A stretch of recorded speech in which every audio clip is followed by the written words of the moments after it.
है और भाजपच्या प्रभुजी लच्छा कार्यक्रमामध्ये पंतप्रधान नेकी का नरेंद्र हर मोदी दिन सध्या बने बोलतात, हेच खास जाऊया. जब प्रभुजी लच्छा हो साथ. मला आव्हान देणाऱ्यांचा जन्म झाला नव्हता तेव्हापासून शिवसेना वाढवली. मुख्यमंत्र्यांचं आदित्य ठाकरेंना प्रत्युत्तर. खरा लाचार आणि पडतूस कोण ते जनतेला माहीत, अशी प्रतिटीका. ठाण्यातूनही मी लढून जिंकून दाखवणार. ठाण्यातून आदित्य ठाकरेंचं पुन्हा मुख्यमंत्री शिंदेंना आव्हान. अमरावतीमध्ये रवी राणा आणि नवनीत राणा करतायत हनुमान चालीसा आणि मूर्तीची स्थापना. तर मुख्यमंत्री 111 फुटी हनुमानाला वंदन करण्यासाठी बुलडाण्यात भक्त नेत्यांचा हनुमान जन्मोत्सव सोहळा. आज देशभरात हनुमान जयंतीचा उत्साह. रामनवमीच्या हिंसाचारामुळे अनेक राज्यांमध्ये पोलिसांकडून ज्यादा खबरदारी. स्थापना दिवस मना रहे हैं.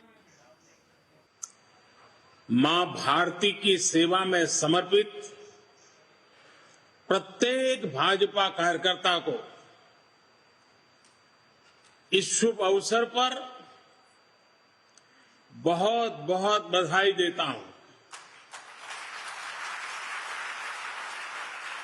भाजपा की स्थापना से लेकर आज तक जिन महान विभूतियों ने अपने खून पसीने से इस पार्टी को सींचा है, पार्टी को संवारा है, पार्टी को समृद्ध किया है, पार्टी को सशक्त किया है, देश के कोटि कोटि जनों की आवाज को बुलंद किया है, उन सभी को, छोटे से छोटे कार्यकर्ता से लेकर के वरिष्ठ पद पर से पार्टी की और देश की सेवा करने वाले सभी महानुभावों का मैं आज शीश झुका करके प्रणाम करता हूं. साथियों,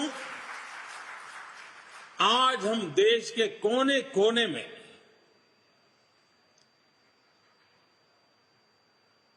भगवान हनुमान जी की जन्म जयंती मना रहे हैं. बजरंग बली के नाम का घोष चारों तरफ गूंज रहा है. हनुमान जी का जीवन, उनके जीवन के प्रमुख प्रसंग आज भी हमें भारत की विकास यात्रा में प्रेरणा देते हैं, पुरुषार्थ के लिए प्रेरित करते हैं और हमारी सफलताओं में कहीं कहीं उन महान शक्ति के आशीर्वाद प्रतिबिंबित होते हैं. हनुमान जी के पास असीम शक्ति है, लेकिन इस शक्ति का इस्तेमाल वो तभी कर पाते हैं जब स्वयं पर से उनका संदेश समाप्त होता है. 2014 से पहले भारत की भी तो यही स्थिति थी. अथाह सामर्थ्य से भरपूर, लेकिन से घिरा हुआ देश का नागरिक. आज भारत उस बजरंग बली की तरह से, उस बजरंग बली की महाशक्ति की तरह अपने अंदर सुप्त शक्तियों का आभास कर चुका है. आज भारत समंदर जैसी विशाल चुनौतियों को पार करने, उनका मुकाबला करने में पहले से कहीं ज्यादा सक्षम है. हनुमान जी के ऐसे ही कई गुणों से हम सभी भाजपा कार्यकर्ता, हमारी पार्टी निरंतर प्रेरणा पाते हैं. हनुमान जी सब कुछ कर सकते हैं, सबके लिए करते हैं, लेकिन अपने लिए कुछ नहीं करते. इदम रामाय इदम न मम, यही तो भाजपा की प्रेरणा है। इदम राष्ट्राय इदम न मम। भाजपा हनुमान जी की एक और बात से भी बहुत बड़ी प्रेरणा मिलती रहती है हमें। जब हनुमान जी को राक्षसों का सामना करना पड़ा तो वो उतने ही कठोर भी हो गए थे। इसी तरह जब भ्रष्टाचार की बात आती है, परिवारवाद की बात आती है, कानून व्यवस्था की बात आती है, तो भाजपा उतनी ही संकल्पबद्ध हो जाती है मां भारती को इन बुराइयों से मुक्ति दिलाने के लिए। कठोर होना पड़े तो कठोर भी होती है। और हमारे लिए एक तो बहुत बड़ी प्रेरणा क्या है, आज की मॉडर्न परिभाषा में जिन बातों को बार बार जिक्र किया जाता है, और वो है कैन डू एटीट्यूड। अगर हनुमान जी का पूरा जीवन देखें, डगर डगर पर पल पल हनुमान जी के भीतर की can do attitude, can do संकल्प शक्ति उनको हर प्रकार की सफलता लाने में बहुत बड़ी भूमिका अदा करती है। कहा भी गया है, कवन सो काज कठिन जग माही, कवन सो काज कठिन जग माही, जो नहीं होई तात तुम्ही पाही, तुम्हें पाई। यानी ऐसा कोई भी काम नहीं है जो पवन पुत्र हनुमान कर नहीं सकते।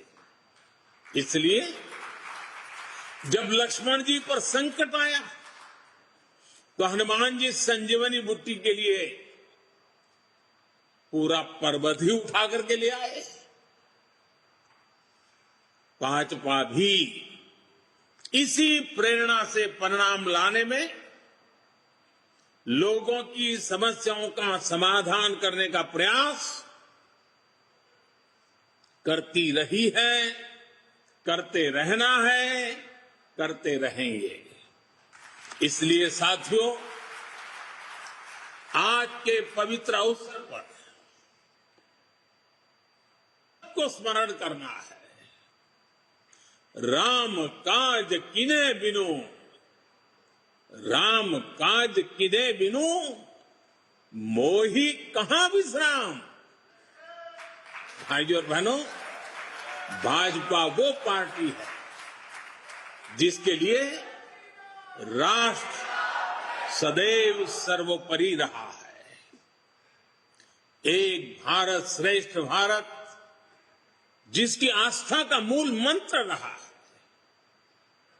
जब जनसंघ का जन्म हुआ था तो हमारे पास न ज्यादा सियासी अनुभव था, न साधन थे, न संसाधन थे, लेकिन हमारे पास मातृभूमि के प्रति भक्ति, हमारे पास लोकतंत्र की शक्ति थी। जो देश लोकतंत्र की जननी हो, मदर ऑफ डेमोक्रेसी हो, उसकी जनता के नीर क्षीर विवेक पर प्रारंभ से हमारी आस्था रही है और दिनों दिन वो आस्था और मजबूत होती जा रही है। इसलिए जनभावना, जन आकांक्षाओं को ही हमने भाजपा की चेतना शक्ति बनाया है। हमने राष्ट्र प्रथम, नेशन फर्स्ट के मंत्र को अपना आदर्श बनाया है। भाजपा ने लोकतंत्र की कोख से जन्म लिया, भाजपा लोकतंत्र के अमृत से पोषित है और भाजपा देश के लोकतंत्र को, देश के संविधान को मजबूत करते हुए समर्पण भाव से दिन रात देश के लिए काम कर रही है। साथियों, हमारा समर्पण है मां भारती को, हमारा समर्पण है देश के कोटि कोटि जनों को, हमारा समर्पण है देश के संविधान को। साथियों, आज भाजपा विकास का पर्याय है, विश्वास का पर्याय है, नए विचार का पर्याय है और देश की विजय यात्रा का भी एक मुख्य सेवक बनकर के अपनी भूमिका निभाता रहा है। भाजपा सबका साथ, सबका विकास, सबका विश्वास और सबका प्रयास के मंत्र के साथ काम कर रही है। भाजपा की कार्यशैली सर्वसमावेशी है, सर्वस्पर्शी है, सर्वजन का हित करने वाली है। सामाजिक न्याय और सशक्तिकरण को हमने हमेशा अपने हृदय में, अपनी कार्यशैली में सर्वोच्च प्राथमिकता दी है। सामाजिक न्याय ये हमारे लिए राजनीतिक नारेबाजी का हिस्सा नहीं, ये हमारे लिए आर्टिकल ऑफ फेथ है। बीते वर्षों में बहुत सारे दल सामाजिक न्याय के नाम पर राजनीति का दिखावा करते रहे हैं। इन दलों ने, उनके मुखिया अपने परिवार का भला कर लेते हैं, अपने समाज का कतई नहीं, जबकि भाजपा सामाजिक न्याय को जीती है, उसकी भावना का अक्षरशः पालन करती है। 80 करोड़ गरीबों को बिना भेदभाव मुफ्त राशन मिलना सामाजिक न्याय का ही प्रतिबिंब है। 50 करोड़ गरीबों को बिना भेदभाव 5 लाख रुपए तक मुफ्त इलाज की सुविधा मिलना सामाजिक न्याय की सशक्त अभिव्यक्ति है। 45 करोड़ गरीबों के बिना भेदभाव जनधन बैंक खाते खोलना सामाजिक न्याय का इंक्लूसिव एजेंडा का जीता जागता उदाहरण है। 11 करोड़ गरीबों को बिना भेदभाव शौचालय मिलना, यही तो सामाजिक न्याय है, यही तो सामाजिक न्याय के प्रति हमारी भक्ति है। बिना भेदभाव, बिना तुष्टीकरण, बिना स्वार्थ, बिना वोट बैंक की राजनीति किए भाजपा आज सामाजिक न्याय का भी सच्चे अर्थ में धरती पर इरादों को साकार करने वाला, देश के दबे कुचले समाज के लिए आशा की किरण बना हुआ एक पर्याय बनकर के उभरा है। साथियों, आज भाजपा देश में एक नए पॉलिटिकल कल्चर का भी नेतृत्व कर रही है। कांग्रेस और उनके जैसी पार्टियों का कल्चर, उन पार्टियों की पहचान क्या है? ये उन्हीं के कल्चर में से पैदा हुई है। उन पार्टियों की पहचान है पार्टी का नाम लेते ही एक ही बात दिखती है, सारी पार्टियों का दर्द देख लीजिए, परिवारवाद, वंशवाद, जातिवाद और क्षेत्रवाद का बंधक है ये सारे लोग। जबकि भाजपा का पॉलिटिकल कल्चर प्रत्येक देशवासी को साथ लेकर चलने का है। कांग्रेस और उसके जैसी पार्टियों का कल्चर छोटा छोटा सोचना, छोटे सपने देखना और उससे भी कम हासिल करके खुशियां मनाना बस, और खुशी एक दूसरे की पीठ थपथपाना। भाजपा का पॉलिटिकल कल्चर है बड़े सपने देखने और उससे भी ज्यादा हासिल करने के लिए जी जान से खप जाना, शरीर का कण कण, समय का पल पल खपाने का हौसला रखते हैं। कांग्रेस और उसके जैसी पार्टियों का कल्चर महिलाओं की समस्याओं, उनकी रोजमर्रा की चुनौतियों की परवाह ही नहीं करता है, जबकि भाजपा का पॉलिटिकल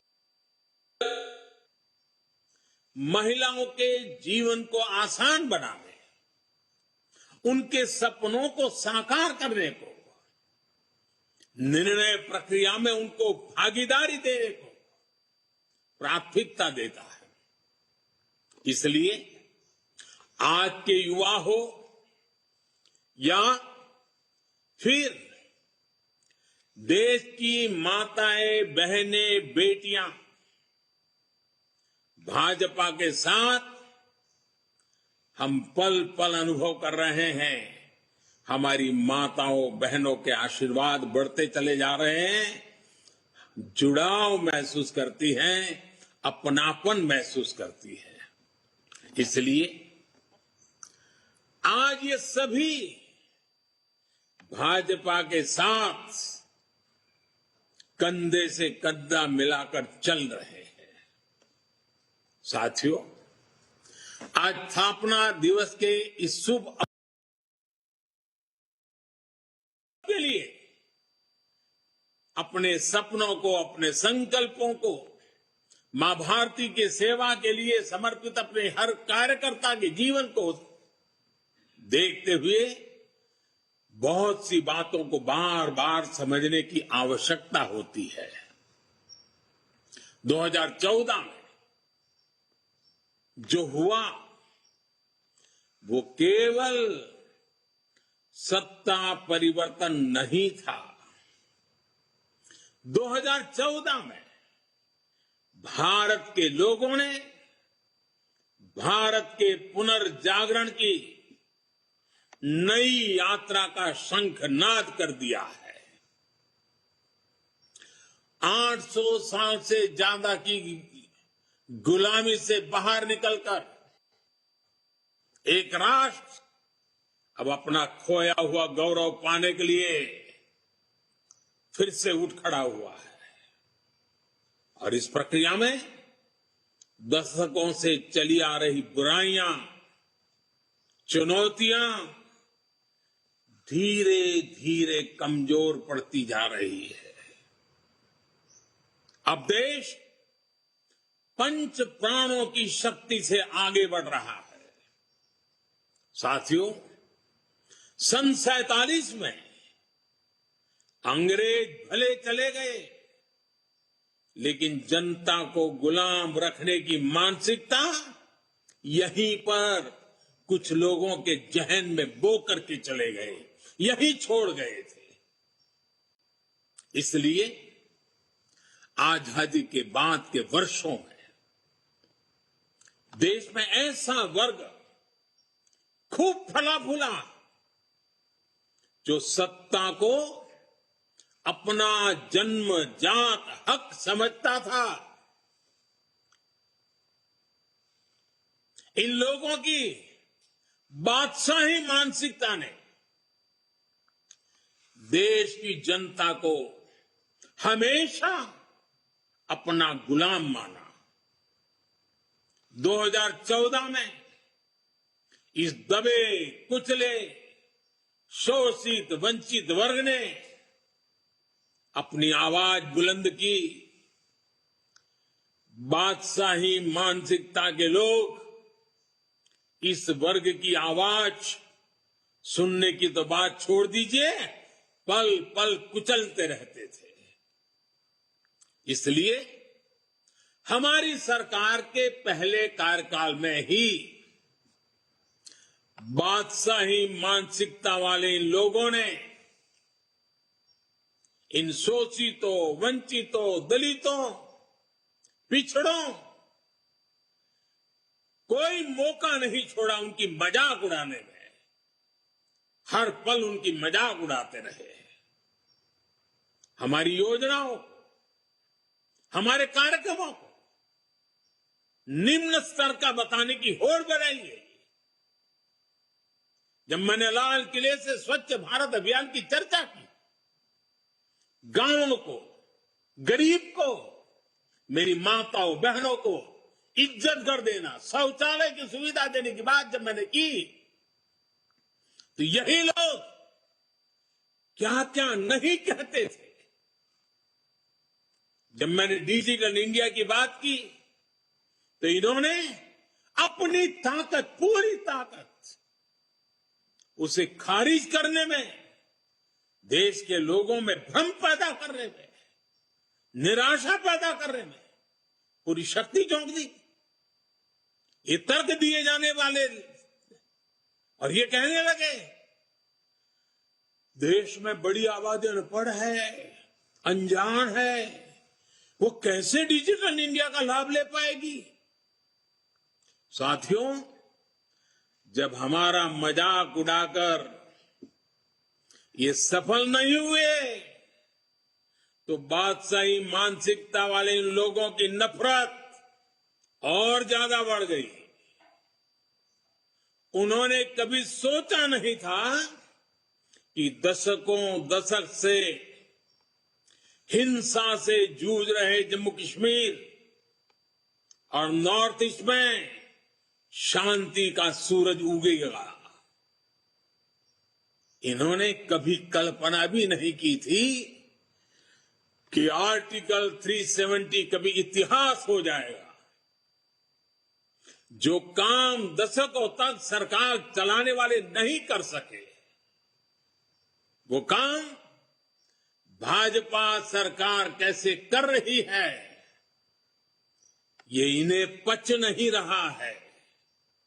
इसलिए नफरत से भरे हुए लोग आज झूठ पर झूठ, झूठ पर झूठ बोले जा रहे हैं। अपने भ्रष्ट कर्मों का खुलासा होते देख ये बेचैन है, हताशा से भर गए। इसलिए अब ये लोग इतने हताश, इतने निराश हो चुके हैं कि अब एक ही रास्ता उनको दिख रहा है, एक ही उपाय दिख रहा है, और वो खुल करके कहने लगे हैं, मोदी तेरी कब्र खुदेगी। वो कब्र खोदने की धमकी देने लगे। बादशाही मानसिकता वाले इन लोगों को, इन पार्टियों को एक बात पता नहीं है। आज देश का गरीब, देश का सामान्य मानवी, देश का युवा, देश की माताएं, बहनें, बेटियां, दलित, पीड़ित, शोषित, वंचित, आदिवासी, हर कोई भाजपा के कमल को खिलाने के लिए, भाजपा के कमल की रक्षा करने के लिए वो ढाल बनकर के खड़ा हुआ है। साथियों, अपने अस्तित्व की लड़ाई लड़ रहे इन राजनीतिक दलों की हमारे खिलाफ साजिशें चलती रहेगी, लेकिन हम देशवासियों के सपनों को देशवासियों की आकांक्षाओं को दबते हुए, बिखरते हुए, सिमटते हुए, मुरझाते हुए नहीं देख सकते। इसलिए हमारा जोर देश के विकास पर है, देशवासियों के कल्याण पर है। हमारे परिश्रम से जो परिणाम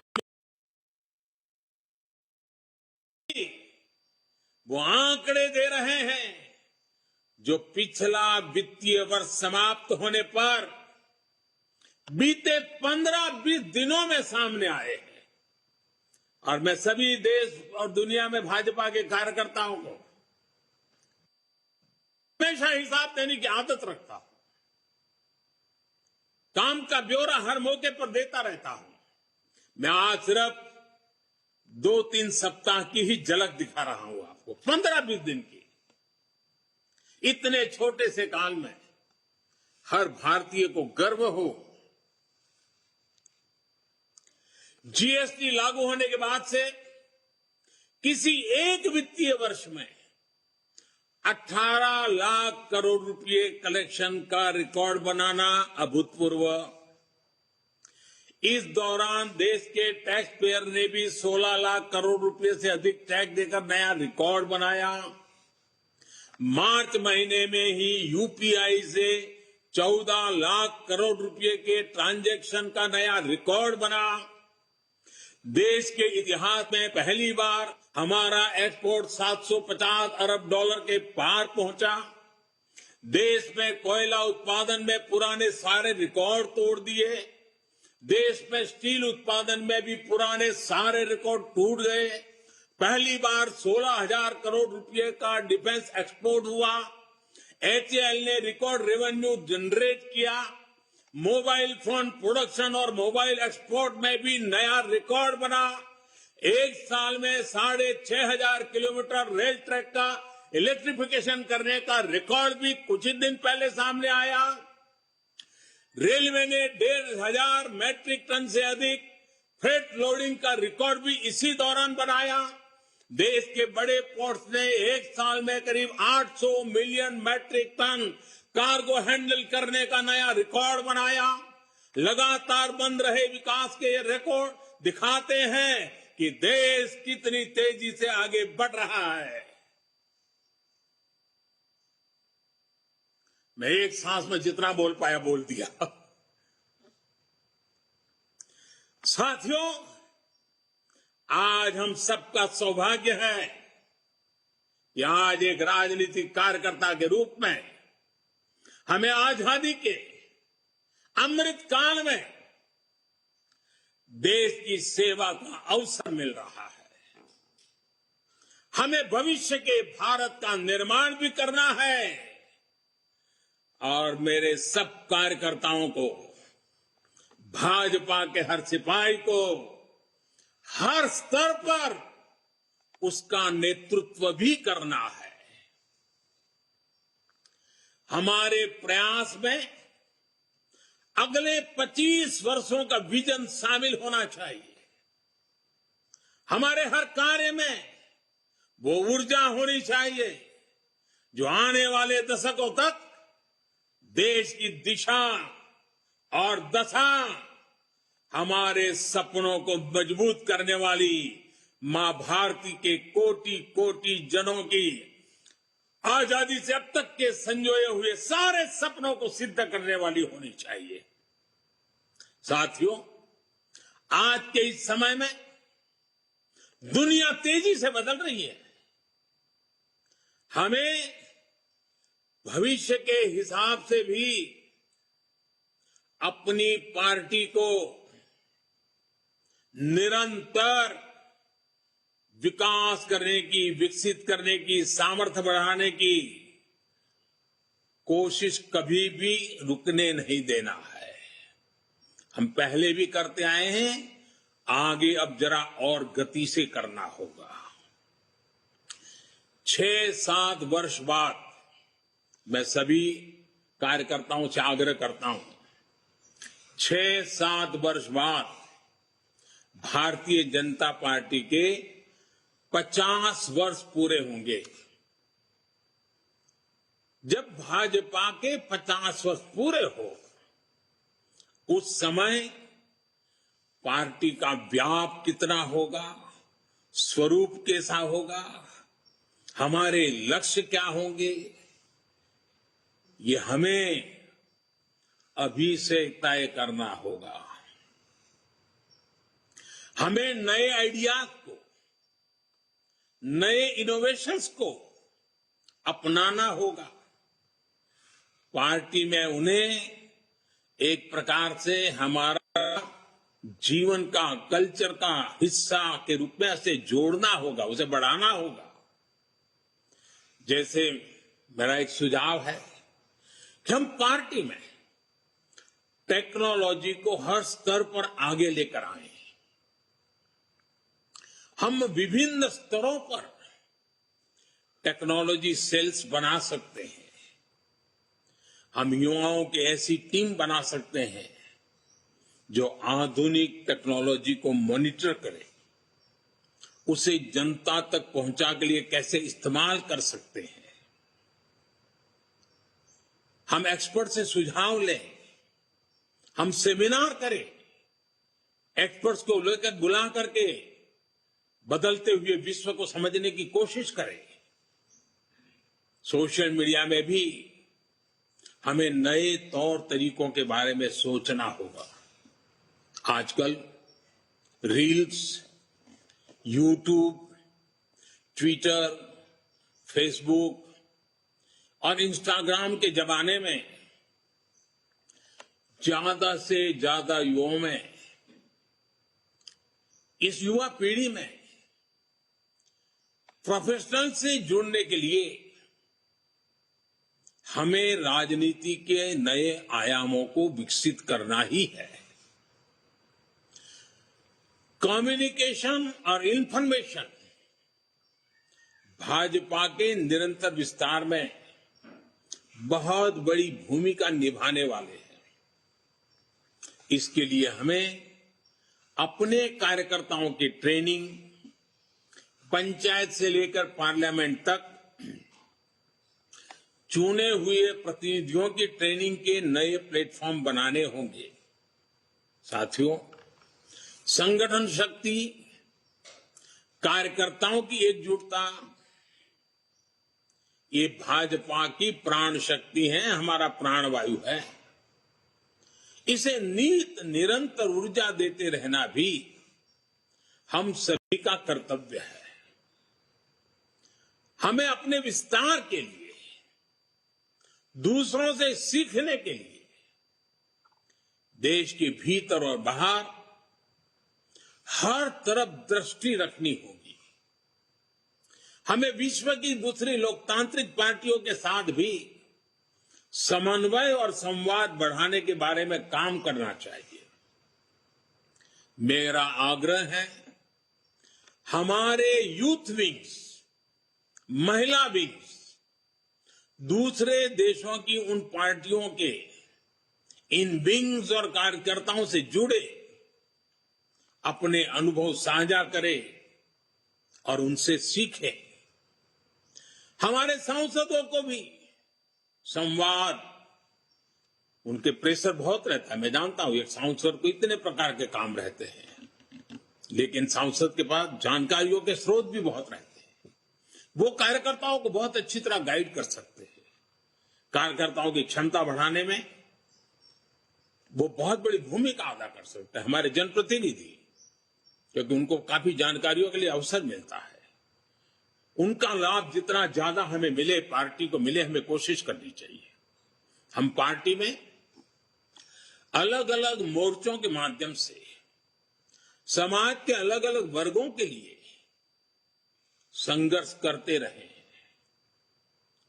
जहां जरूरत पड़ेगी संगठन करेंगे, जहां जरूरत पड़ेगी लोकतांत्रिक तरीकों से संघर्ष करेंगे, जहां जरूरत पड़ेगी समर्पण की मात्रा बढ़ाते जाएंगे। लेकिन साथियों, अब हम उस दायरे में पहुंचे हैं, अब समय आ गया है कि सभी मोर्चे समाज की आवाज उठाने के साथ साथ एक फ्यूचरिस्टिक विजन के साथ उनकी हर छोटी मोटी तकलीफों से मुक्ति के आधुनिक तौर तरीके एग्रो